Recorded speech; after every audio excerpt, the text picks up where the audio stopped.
چترال کے مختلف link roads اور بنی شندور سڑک کی تعمیر کے لیے فنڈز کی فراہمی پر وفاقی وزیر مواصلات اسد محمود کا شکریہ ادا کیا گیا۔ ضلع پر چترال کی ضلعی ہیڈ کوارٹر بونی میں رکن صوبائی اسمبلی مولوی حضرت الرحمان کی زیر نگرانی جمعیت علماء اسلام کے اراکین کا ایک اہم اجلاس منعقد ہوا۔ اس اجلاس میں GOI کی ضلعی حصیداران، تحصیل اور ولیج کونسل ذمہ داران، منتخب بلدیاتی ناظمین اور کونسلر نے بھی شرکت کی۔ اجلاس کا بنیادی مقصد جماعت کو ضلع سے لے کر ولیج کونسل کی سطح تک فعال بنانا ہے۔ اجلاس میں رکن صوبائی اسمبلی مولانا حضرت الرحمان کی کوششوں سے وفاقی وزیر مواصلات مفتی اسد محمود کی خصوصی ہدایت پر چترال میں سڑکوں کی تعمیر اور مرمت کے کام میں تیز دلانے پر بھی MPA اور وفاقی وزیر کا شکریہ ادا کیا گیا۔ اس موقع پر منتخب کونسلر نے کہا کہ حزب اختلاف میں رہ کر بھی MPA نے بے شمار ترقیاتی کام کروائے، جس نے ثابت کیا کہ یہ جماعت غریبوں کا اصل نمائندہ جماعت ہے۔ چترال میں NH کے ذریعے سڑکوں کی تعمیر اور مرمت پر MPA کے ساتھ ساتھ جماعت کی دیگر اراکین نے بھی وفاقی وزیر مواصلات کا شکریہ ادا کیا۔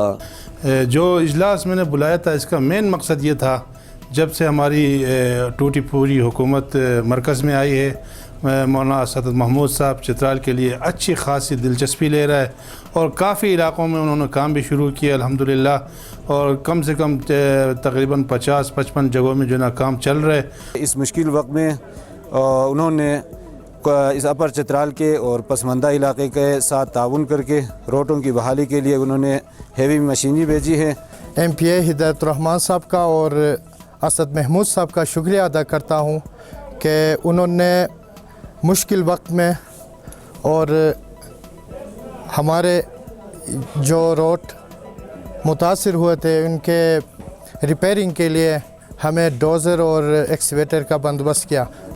جو حال ہی میں اس نے چترال کے لیے بڑے گرانٹ میں خدمات انجام دیے ہیں روڈوں کے حوالے سے، ہم بے حد مشکور ہیں اور یہ امید اور توقع رکھتے ہیں کہ ان کو پائے تکمیل تک بھی پہنچائیں گے۔ اجلاس میں شرکاء بالخصوص نوجوان اراکین پر زور دیا گیا کہ وہ اخلاق کے دائرے میں رہ کر سوشل میڈیا کا استعمال کرے۔ یہ اجلاس دعائیہ کلمات کے ساتھ اختتام پذیر ہوا، جس میں کثیر تعداد میں اراکین نے شرکت کی۔ اخوندزادہ غلام فاروقی، بونی ضلع پر چترال۔